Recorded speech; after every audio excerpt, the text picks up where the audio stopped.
안녕하십니까, 이진우입니다.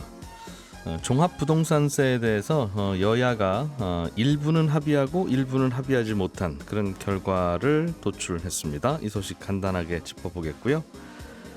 전세 사기가 갈수록 기승을 부리자 정부가 피해 방지 대책을 어제 내놨습니다. 가장 문제가 되는 세입자 입장에서의 정보 비대칭 문제를 해소하기 위해서 계약할 때 임차인이 꼭 알아야 될 주요 정보들을 모은 안심 전세 앱이라는 걸 출시하겠다고 합니다. 자세한 내용과 또 실효성에 대한 논란 들어보겠습니다.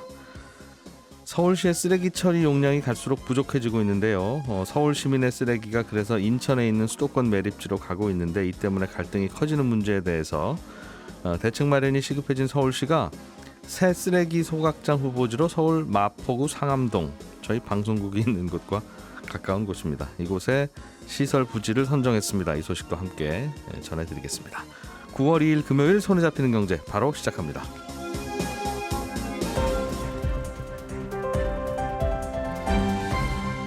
이진우의 손에 잡히는 경제. 예, 경제 뉴스를 깔끔하게 정리해 드리겠습니다. 오늘도 김현우 소장, 남국민 큐레이터, 안승찬 기자 세 분과 함께합니다. 어서 오세요. 예, 안녕하세요. 예, 종합부동산세, 종부세 문제부터 좀 들어보죠. 예. 김현우 소장님. 네. 받아들여진 것도 있고 야당에 의해서 그렇습니다. 합의가 된 것도 있고 안 된 것도 있는데 전체적으로 보면 민감한 건 안 됐고 뭐 이건 좀 해줘야지라고 하는 것만 됐네요. 네, 그렇습니다. 예. 정확히 말씀드리자면 종부세법 개정안은 통과가 됐고 조세특례 제한법이 넘어가지 못한 건데 일단 완화가 된 것부터 설명을 드리자면 이사나 상속으로 인해서 일시적인 이주택자가 될 수도 있잖아요. 예. 그런 경우 뭐 집을 미처 그 기간 내에 못 판 경우에는 일시적으로 이주택자가 될 수 있는데 종부세는 주택수가 많을수록 세율이 올라가기 때문에 네. 이거에 대해서는 좀 억울하다라는 그런 의견이 있었죠. 그래서 그런 경우에는 1주택으로 보겠다. 예. 그리고 지방의 공시가가 3억 원 이하의 지방 저가주택을 보유한 경우에는 이것도 투기나 투자 목적으로 볼 수가 없어서 이것도 주택수에 합산하지 않겠다라는 이제 특례가 있고요. 주택 재산 가액에는 당연히 합산이 되는데 그렇죠. 내 거니까. 그렇습니다. 다만 세율을 적용할 때 1주택자의 저렴한 세율을 적용하겠다는 맞습니다. 거죠. 예. 그리고 고령자, 그러니까 60세 이상이신 분이 5년 이상 장기 보유한 경우에는 예. 소득 요건을 충족하면 종부세 납부를 할 때 납부를 좀 유예를 해주겠다. 나중에 집을 팔 때 그때 가서 뭐 차익이 생기면 현금이 생기면 그때 종부세를 낼 수 있도록. 다만 이것도 이제 종부세가 100만 원 이상 나오는 분들만 해당이 되기 때문에 네. 주택이 좀 고가여야 되지 않느냐라는 논란은 잠깐 있었습니다. 그런데 이제 통과가 안 된 건 올해만 한시적으로 해주기로 했었던 1세대 1주택자에 대해서 종부세 특별공제 금액 요걸 한 3억 원 더 늘려주자. 예. 그러니까 지금은 11억 원까지는 종부세를 안 내도 되는데 1세대 1주택자는 예. 근데 거기에 3억 원을 얹어가지고 14억 원까지는 한시적으로 안 내게 해주자. 왜냐하면 집값이 급격하게 올랐기 때문에 그 부분에 대해서 조금 완충할 수 있도록 조세특례 제한법에 특례사항을 두자라는 내용이 있었는데 요거는 합의가 안 됐다는 거죠. 그렇습니다. 그래서 올해 결론을 내서 어찌되든 뭐 연내에 집행할 수 있도록 처리하기로 하고 미뤄뒀습니다. 그렇군요. 애초에 1주택자에 대한 종부세 완화에 대해서는 여야가 크게 이견이 없었던 걸로 네. 알려져 있고 여야가 대선 때도 둘 다 이거는 좀 바꿔보겠다. 그렇습니다. 1주택자까지는 내 편이었으면 좋겠으니까. 양쪽 다. 네. 그래서 그랬던 건데 네. 이야기하다 보니까 서로 또 안 맞는 게 있었나 봐요. 예, 그렇습니다. 이게 나왔을 때까지만 하더라도 큰 통과는 무리 없을 것 같습니다라고 저도 전해드렸는데 이게 취지는 그거죠. 집값 급등으로 인해서 그 종부세 부담이 늘어나신 분들의 이 부담은 좀 덜어드려야 된다라는 게 여야 같은 목소리였어요. 그런데 그 대상하고 정도가 조금 차이가 있었던 것 같습니다. 종부세 같은 경우에는 과세표준 그 금액을 정할 때 공정시장 가액 비율이라는 걸 곱하죠. 그 공시가에다가. 그런데 이게 원래는 100%로 적용됐어야 되는데 이제 정부가 시행령 개정을 통해서 60%로 낮췄습니다. 그러니까 쉽게 예. 얘기해서 40% 세금이 깎아진 거죠. 이거에 대해서 이렇게 이미 세금을 좀 깎은 바 있는데 공시가에서 또 3억 원 공제 특례를 추가로 부여하는 거는 이 야당 입장에서는 특정 계층에게 혜택이 몰려가는 거다. 이게 부자 감세다라는 이제 주장 때문에 반대입니다. 예. 그래서 이에 대해서 이제 국민의힘 쪽에서는 공제액을 그러면 3억 원이 아니라 1억 원만 늘리자. 그러니까 14억까지가 아니라 12억까지만으로 하자. 이런 안을 제시했지만 공정시장 가입 비율을 올리지 않으면 이 부분에 대해서 합의는 없다라는 입장을 계속 이제 민주당이 고수하면서 합의가 불발됐고요. 예. 이게 그래서 추후 논의하자 이렇게 넘겨놓은 건데 연내까지 어떻게 집행을 할 수 있도록 답을 내보자라고 밀어놨는데 내일 인쇄가 들어가거든요. 안내문이. 그러니까 오늘 고지서 안내문. 그렇습니다. 그러니까 오늘 네. 결정이 나지 않으면 이제 또 다음 달로 밀리고 다음으로 밀리게 되는데 다음 달 7일 본회의까지 합의를 못 해가지고 이게 또 내년으로 넘어가게 되면 예. 만약에 특례를 줄 경우엔 일단은 내셔야 되고 세금을 그랬다가 그다음에 나중에 법 바뀌면 돌려받는다. 예, 소급해서 환급해줘야 되는데 그러면 이제 행정적인 문제도 있고 그다음에 그럴 경우에는 또 그 일종의 이자를 붙여서 반납을 해줘야 됩니다. 그럴 경우엔 또 세금도 더 나가게 되는 문제가 있어서 이런 부분에 있어서는 조금 논란을 피해갈 수 없을 것 같습니다. 갑자기 이렇게 낮춰주면 어떡하냐는 게 민주당의 반응. 네. 한꺼번에 많이 올렸으니까 한꺼번에 많이 낮춰야죠라고 하는 게 뭐 여당의 이야기인 것 같은데 양쪽 다 좀 논리가 있겠죠.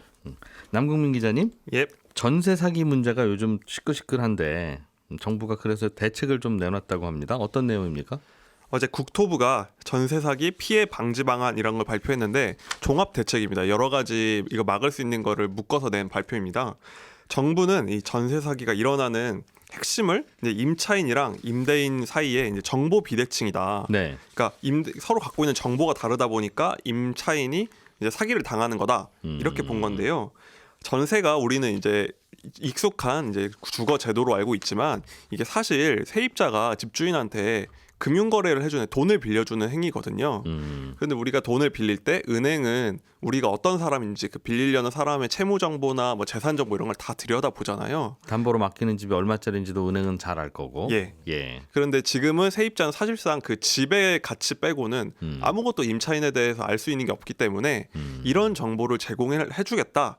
이렇게 해서 좀 돈이 떼이는 걸 막겠다. 이게 핵심이라고 보면 될 것 같습니다. 예, 예. 그러다 보니까 이제 이런 정보 비대칭에 집중한 여러 대책을 내놨고 그 외에도 뭐 이후에 어떻게 보호할지 그리고 어떻게 처벌할지 이런 내용이 담겼습니다. 전세 사기라고 하는 건 결국은 전세금을 떼이는 거고. 네. 전세금을 떼이는 이유는 내가 들어간 집이 나보다 선순위에 무슨 미납 세금이 있다든가 네. 아니면 선순위에 다른 세입자가 있다든가 네. 뭐 선순위 대출이야 검색해 보면 나오니까 아니면 생각보다 집이 싼 집인데 내가 비싼 집으로 생각하고 전세에 들어갔다든가 예. 그런 건데 다 이제 몰라서 벌어지는 일이다 그 말이군요. 예, 맞습니다. 일단은 어떻게 더 잘 알 수 있게 한다는 거냐 이게 구체적으로는 궁금한데. 이렇게 정부에서 큰 발표를 할 때는 좀 예. 그러니까 메인 아이템이 될 만한 기사가 될 만한 어떤 핵심 아이템을 내놓는 경우가 많은데 예. 이날 발표의 킬러 아이템은 자가 진단 안심 전세 앱이라는 겁니다. 앞으로 만들겠다는 거죠? 예, 내년 1월 출시 예정이라고 했는데요. 이 앱 안에다가 집주인이 그 전세금에 대한 임대 보증을 가입했는지 그리고 또 혹시 다른 데서 전세 사기를 해서 뭐 이런 악성 임대인으로 오른 사람인지 예. 그리고 내가 들어가려는 집이 적정한 가액인지 이런 여러 가지 정보를 담은 앱을 만들겠다는 겁니다.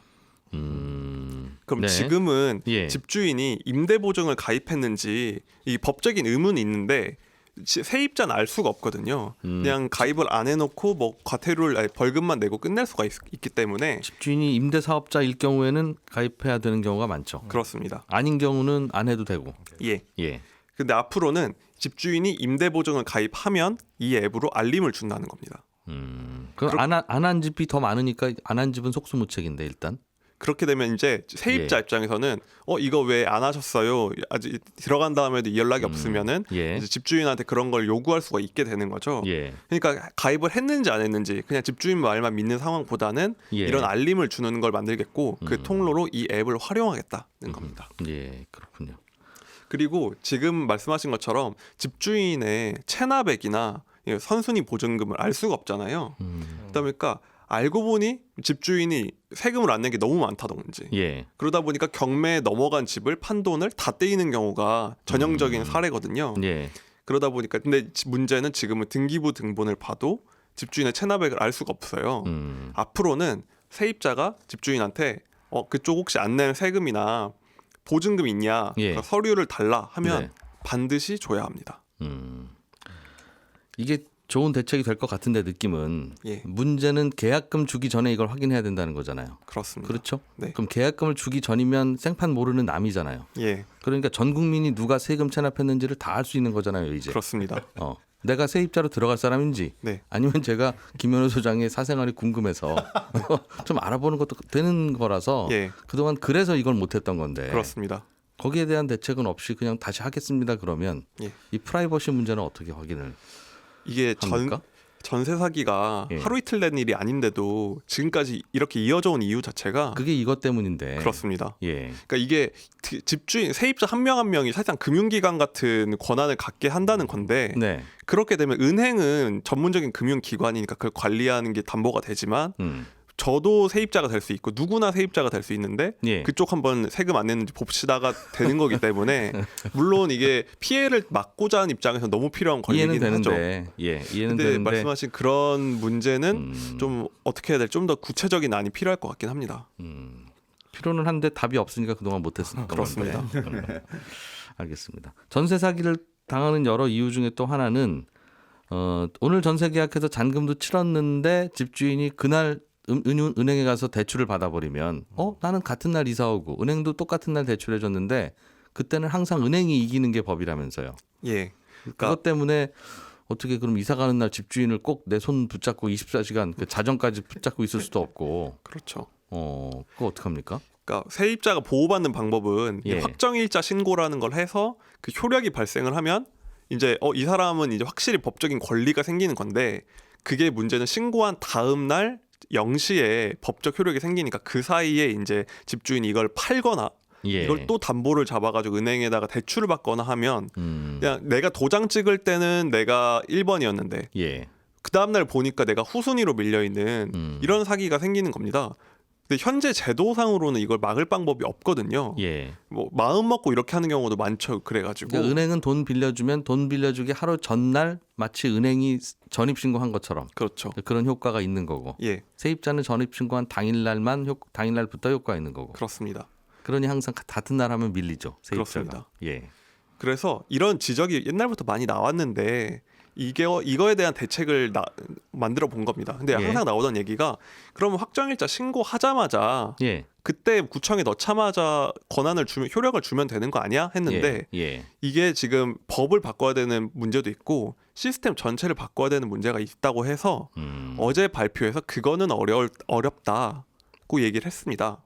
이게 되게 심각한 문제인 게 저도 어디서 들었습니다만 그러니까 세입자도 금요일 날 전입 신고를 하고 네, 집주인도 금요일 날 은행에 가서 대출을 받으면 네, 같은 날이지만 은행이 선순위라는 거잖아요. 예, 그러니까 세입자가 선순위라고 합시다 우리 자꾸 네. 세입자가 당하니까 라고 법을 만약 바꾸면 네, 은행은 돈 빌려줄 때 이게 세입자가 들어왔는지 안 들어왔는지를 알 수가 없는 그러니까 그렇습니다. 그런 상황이 벌어져서 예, 은행 입장에서 보면 이러면 아무도 대출 못 해줍니다. 네, 가 되는 상황이라 예, 둘 중에 하나는 피해를 봐야 되는데 그렇죠. 세입자가 가끔씩 사기당하는 걸 선택할 거냐 아니면 은행이 아예 대출을 못 해주는 걸로 선택할 거냐 해서 우리 사회는 그냥 그럼 세입자가 좀 피해 보는 걸로 합시다라고 그동안 수십 년간 합의해서 지내온 걸 예.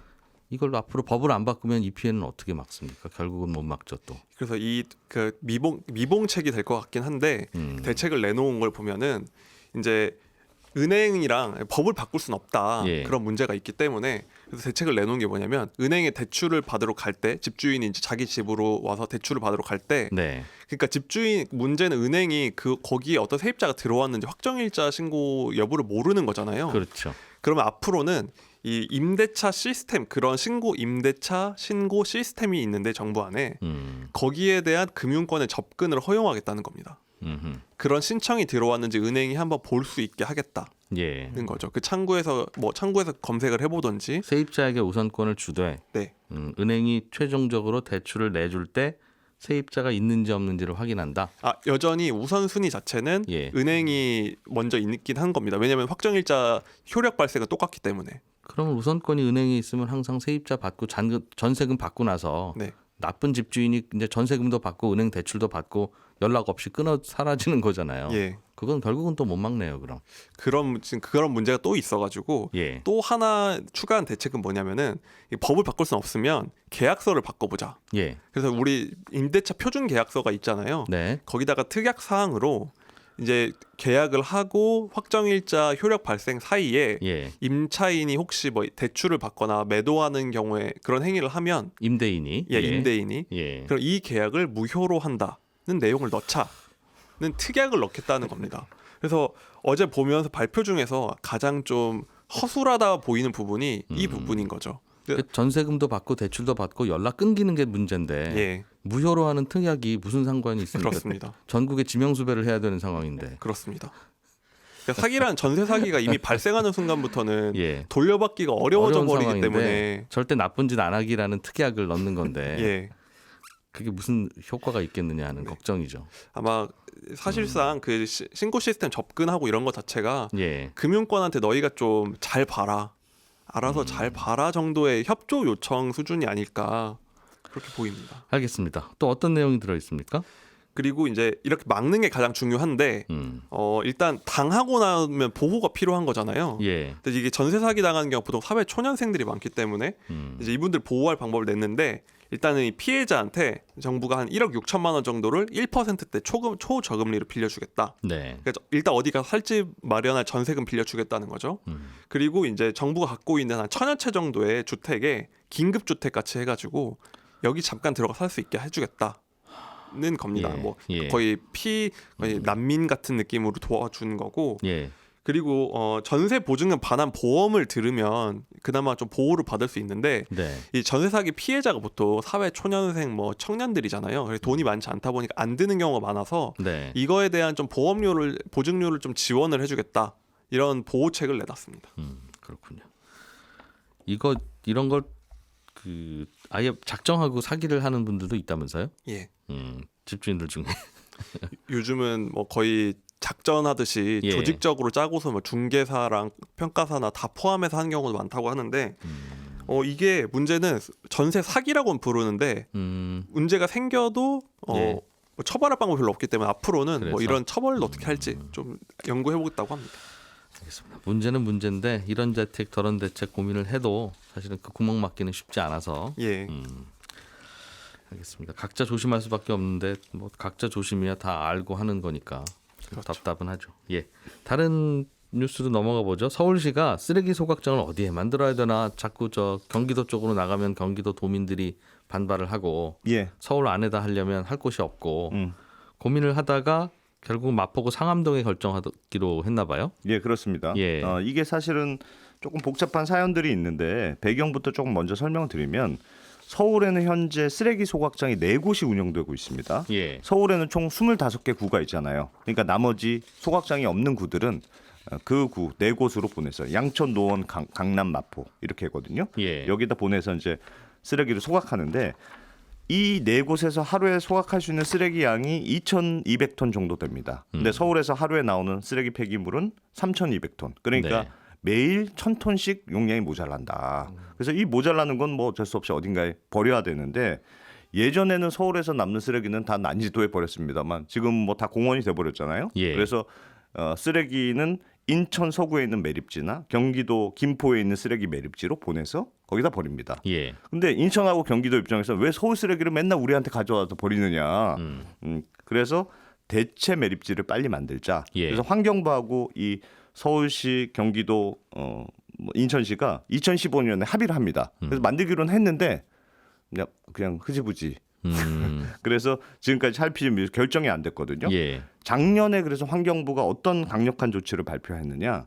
2026년부터 앞으로 4년 이후에 예. 수도권의 쓰레기는 매립지에 바로 보내면 안 된다 하는 폐기물 관리법을 발표합니다. 예. 그러니까 쓰레기 그 종량제 봉투에 담아 있더라도 그 중에서 분류해서 선별해서 재활용할 건 하고 나머지는 다 소각장에 버려서 다 태우고 나머지 재만 버릴 수 있다. 아, 쓰레기 상태로는 못 간다. 못 간다. 이렇게 예. 법을 바꾼 거예요. 그러니까 서울시가 이제 발등에 불이 떨어졌죠. 예. 매일 1,000톤씩 쓰레기가 소각 못하는 쓰레기가 생겨서 그 예. 매립지에 버려왔는데 앞으로는 그거 하지 말라고 그러니까. 당장 불이 떨어져서 그런 거군요. 그렇죠. 그래서 당장 이 하루 1,000톤을 처리할 수 있는 소각장을 지어야 하는 딱 지어야 된다. 그런 상황이 된 겁니다. 이게 굉장히 오래전부터 이거 문제니까 만들자 하고 만들기로는 했는데 네. 항상 지자체장들이 본인 임기 때는 안 하려고 하니까. 그래서 발등에 불이 떨어져야지만 움직이는 건데 처음에 서울시도 그렇게 했어요. 일단 혹시 소각장 유치 희망하시는 지역 있으면 손 들어보세요. 이렇게 공모를 했는데 뭐 예. 아무도 안 합니다. 예. 그래서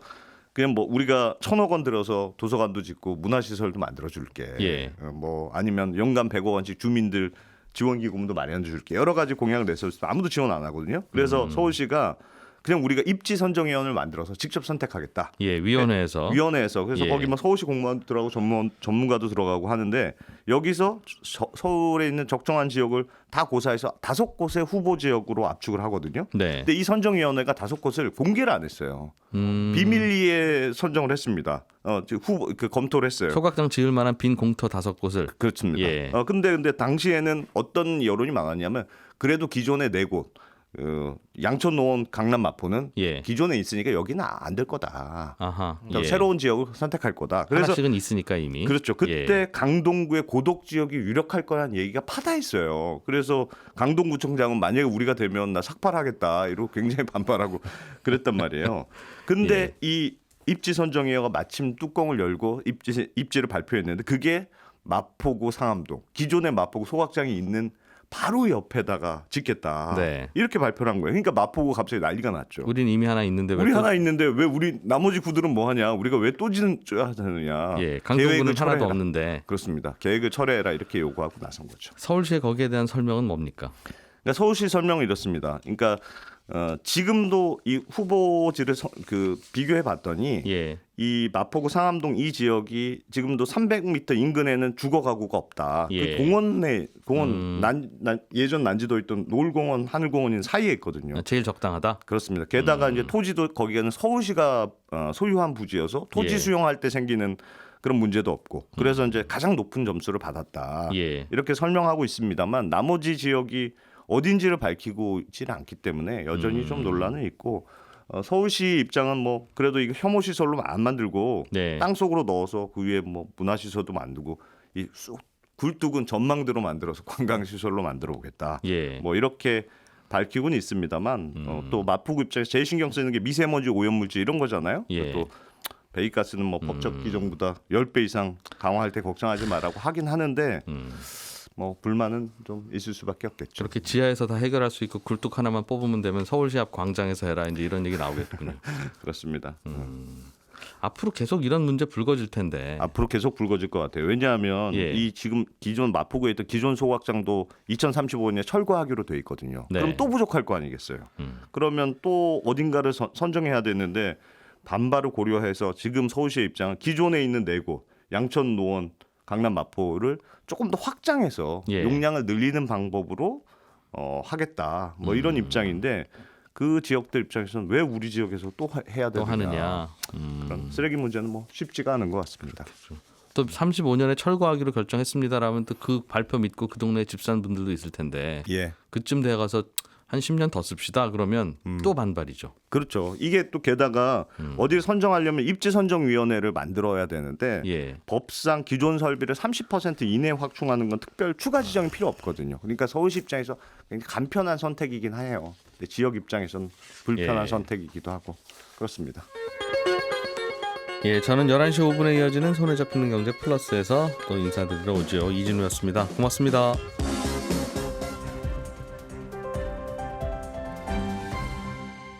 경제를 생각하는 사람들의 즐거운 습관. 이진우의 손에 잡히는 경제.